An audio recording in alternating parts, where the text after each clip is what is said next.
Vous vous souvenez de OSS 117, Ouais. Le Caire, ni d'espions. Ouais. C'est pas Le Caire, ni d'espions, c'est Téhéran, ni d'espions. On découvre peu à peu ce qui peut être communiqué au grand public, c'est que la CIA est ultra présente en Iran. Et alors, le Mossad, les renseignements secrets israéliens, alors là, je pense qu'ils vont y passer leurs vacances. Non, mais partout, la pression est maximale. Il y a la pression militaire que l'on voit à l'œuvre avec l'armada, ça y est, qui est postée dans le Golfe Persique. Et la pression qu'on ne voit pas avec ces espions, effectivement, américains et israéliens qui, visiblement, sont partout à Téhéran. Et ça, le régime, ça ne fait qu'alimenter la paranoïa sur le régime. Et il y a eu un événement hier, quand même, c'est que l'ayatollah Khamenei est apparu en public. Ça faisait 2 semaines qu'il était silencieux. Et donc, il a accusé les manifestants d'avoir tenté de mener un coup d'État. Et il a menacé les États-Unis. Est-ce que c'est le signe d'une grande fébrilité ou pas ? On l'écoute. Les Américains doivent être conscients que s'ils déclenchent une guerre, cette fois-ci, ce sera une guerre régionale.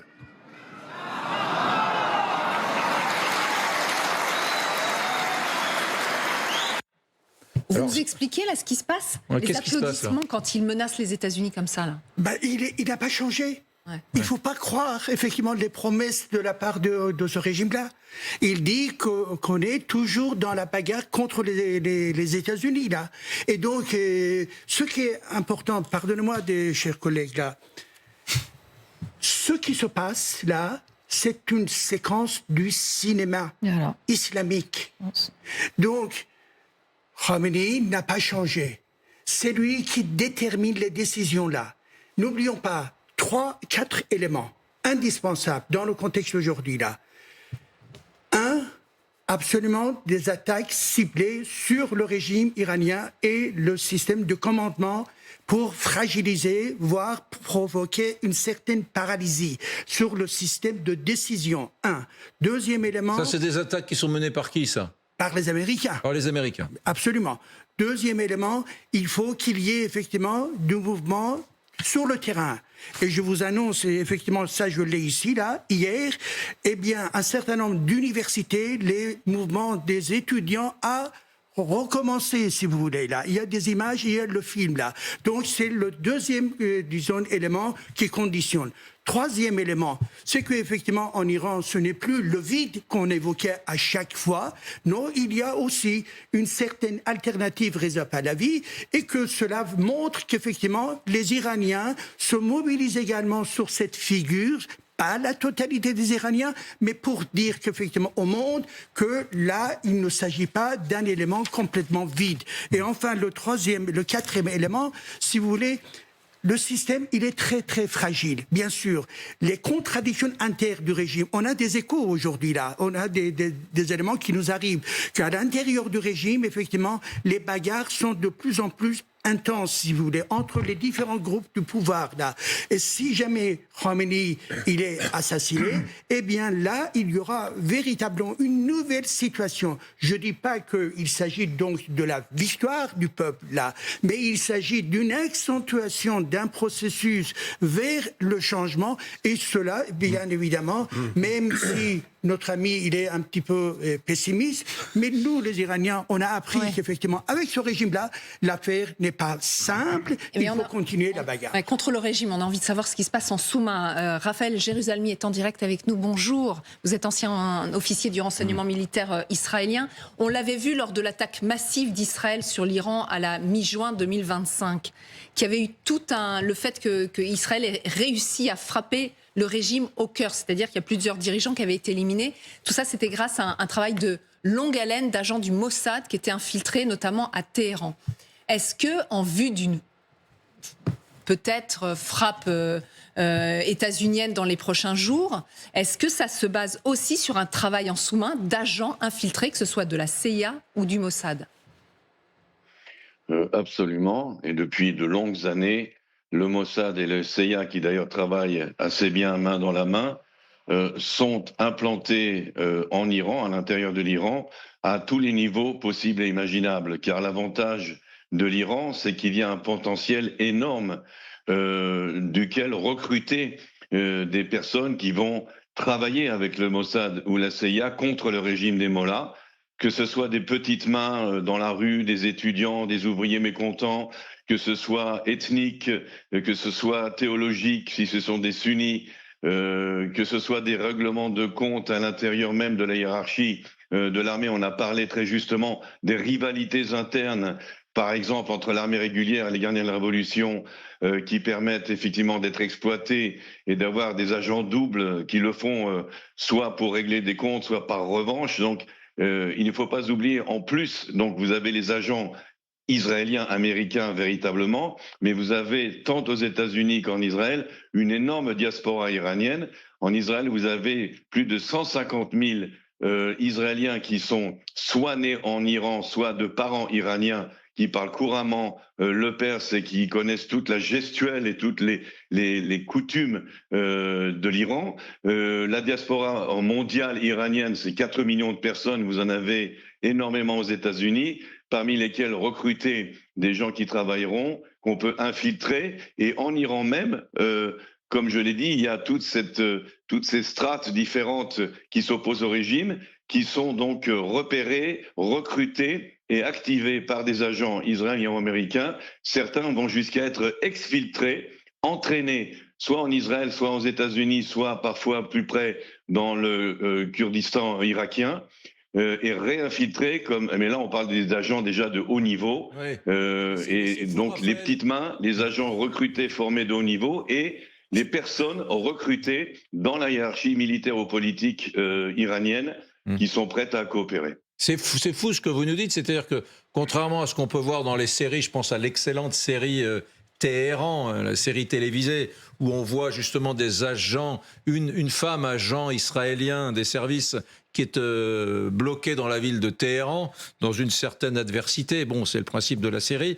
Vous nous dites, contrairement à cette série, il n'y a pas que des agents israéliens sur le sol iranien, mais on est au contraire dans un pays où il y a énormément d'agents iraniens qui travaillent pour les Israéliens. C'est logique quand on vous écoute, puisqu'il y a tellement de divisions à l'intérieur et il y a tellement d'Iraniens qui souhaitent sortir de la République islamique d'Iran, enfin sortir de ces années de régime, qu'ils soutiennent aisément les services de renseignement, soit américains, soit israéliens. Mais ce sont, pour la plupart, dites-vous, des Iraniens. Ce sont pour la plupart des Iraniens, et on peut parler d'une véritable armée sur place, au sol, des milliers de personnes, disons-le clairement. Je l'ai dit, ça va des petites mains, ça peut être même parfois pécunier. Il y a une pègre en Iran, la mafia, ça marche aussi très bien. Les passeurs, les contrebandiers, les saboteurs, pour de l'argent comptant, tout simplement. Mais en gros, en Iran, vous avez tout le reste. Vous avez énormément de gens qui sont discriminés, qui ont maille à partir avec le régime des mollahs. Les ethnies, c'est évident, les Baloutches, les Kurdes, les Sunnis, etc. Et donc, ça veut dire que le régime tous ces gens-là ont été recrutés au fil des années. À vous entendre, le régime est extrêmement fragilisé. Quand on voit que le guide suprême se terre dans un bunker, visiblement, d'après plusieurs sources concordantes, est-ce que vos services seraient capables de le localiser ? On sait exactement où il se trouve, la décision est politique. Il peut être éliminé à tout moment. On connaît toutes ses habitudes, tous les protocoles de toutes les alertes possibles et imaginables. On sait qu'il ne sera pas éliminable par un bombardement, vu la profondeur et le renforcement du bunker. Ça ne pourra être que par une opération des forces spéciales. On a les plans du bunker. On sait exactement où est l'électricité, où est l'aération. La décision, véritablement, sans rentrer dans les détails, la décision est une décision politique. Donald Trump le sait et Khamenei le sait. Je terminais juste en disant que Khamenei sait que Donald Trump peut l'éliminer à tout moment. Et je pense qu'il y a la possibilité, si je peux me permettre par rapport à ce qu'il a dit auparavant, qu'il y a un coup de téléphone, vous l'avez dit d'une façon amusante, mais un coup de téléphone de Trump à Khamenei en lui disant « Tu sais quoi ? Laisse-moi faire une frappe symbolique pour pas perdre la face, parce que j'ai quand même amené toute mon armada. Laisse-moi taper un peu. Et puis en échange, eh bien, on va passer un deal, un accord sur le nucléaire et j'enlèverai quelques sanctions. » Il est capable de faire un deal avec Khamenei d'une frappe plus ou moins limitée pour sauver la face et en lui disant sinon, si tu ne marches pas dans la combine, eh bien, moi j'appuie sur le bouton vert élimination. Extrêmement intéressant. Vous restez avec nous, juste on fait un petit détour par Tel Aviv parce que notre journaliste nous attend, Betsabé Salem. Vous écoutez aussi nos conversations. On parlait de ces pourparlers où d'un côté il y a le président iranien qui ordonne à ce gouvernement de commencer ses pourparlers avec les États-Unis. Donc d'un autre côté Donald Trump qui multiplie les déclarations dans le sens de négociations. Est-ce que ça arrange Benyamin Netanyahou ou lui préférait plutôt des frappes ? Ça n'arrange ni Benyamin Netanyahou, ni tout l'appareil sécuritaire. Ici, en Israël, on considère que Téhéran n'est pas du tout de bonne foi, que l'Iran cherche à gagner du temps et fait tout pour juste éviter une attaque américaine. Israël préfère clairement la voie militaire pour mettre fin de façon définitive, si possible, au programme balistique et nucléaire, même si cela d'ailleurs représente des défis et des risques pour Israël, puisque selon plusieurs publications étrangères, déjà Téhéran est parvenu à transférer des installations militaires et de défense dans des zones montagneuses, dans des zones souterraines, donc difficiles d'accès. Et puis aussi, on le rappelle, les services de renseignement israéliens considèrent que Téhéran est parvenu à reconstituer son arsenal de missiles balistiques, 1500 à 1800 missiles balistiques qui arrivent en Israël en à peine 12 minutes. Donc ça, c'est un risque considérable aussi en cas de riposte iranienne. Malgré tout, Israël tente de convaincre la Maison-Blanche, bien sûr. Et l'un des moyens, c'est que, par exemple, Israël partage avec le Pentagone notamment des informations sensibles, recueillies notamment par le Mossad, dont on vient de parler à l'instant, sur la répression contre les manifestants, sur la production de ces missiles balistiques qui sont de plus en plus précis, de plus en plus meurtriers. Mais on le sait bien ici, finalement, ce sera Donald Trump qui prendra la décision finale et tout le monde ici, bien sûr, attend cette décision avec pas mal de stress. Merci Betsabé, merci à vous Betsabé Salem. On comprend clairement grâce à vous la position aujourd'hui, l'état d'esprit des Israéliens. Renaud Pilat, on a quand même appris une sacrée donnée tout à l'heure avec Raphaël Jérusalemi qui est toujours avec nous, ancien officier de renseignement israélien, qui nous dit plusieurs milliers d'agents de renseignement à des niveaux divers qui, sur le sol iranien, travaillent pour les Américains, travaillent pour Israël et travaillent plus généralement à la libération de l'Iran.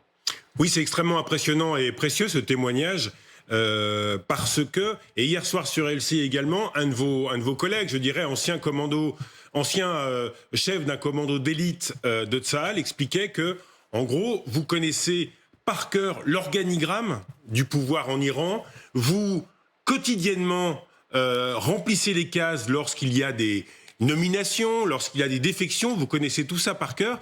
Mais je reviendrai sur ce que vous avez dit sur Khamenei, vous savez où il est, vous connaissez son bunker. Avec une décision politique, on pourrait imaginer bien sûr que ça soit Trump. Donc vous dites, vous, qu'un commando américain ou aidé par les Israéliens, ce serait pas compliqué d'éliminer Khamenei ?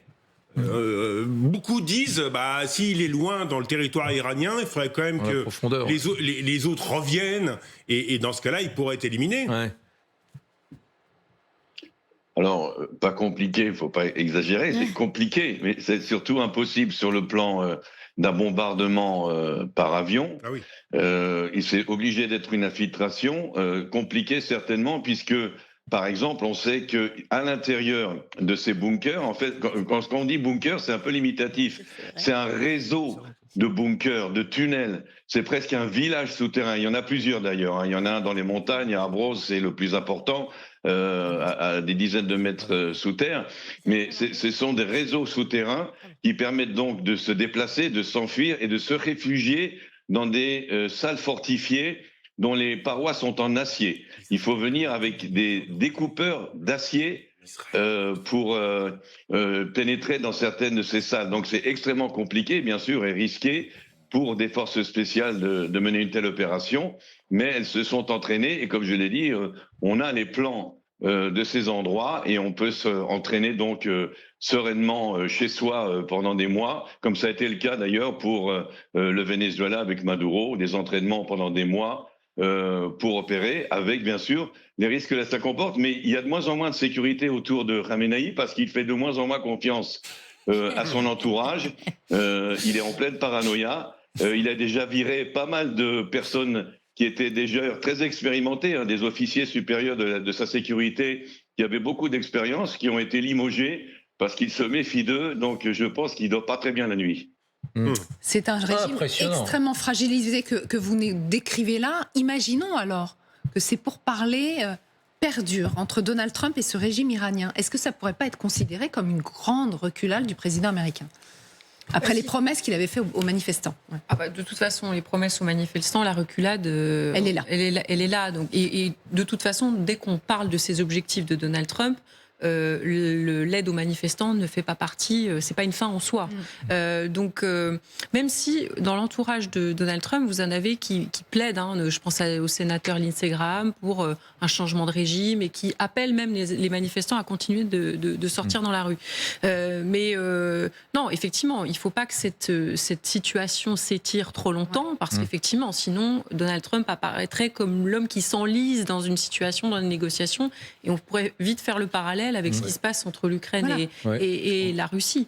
Mais en même temps, Guillaume, je rappelle que l'accumulation de moyens militaires autour du Venezuela, ça a pris des mois. Oui. Donc si les Américains, ce que je pense, ont un plan, je ne sais pas s'ils vont l'appliquer, mais s'ils ont un plan, je pense qu'ils vont aussi prendre leur temps. C'est-à-dire ils vont mettre tous les moyens nécessaires, ceux sur lesquels ils communiquent, ceux sur lesquels ils ne communiquent pas et qu'on connaîtra peut-être le jour venu.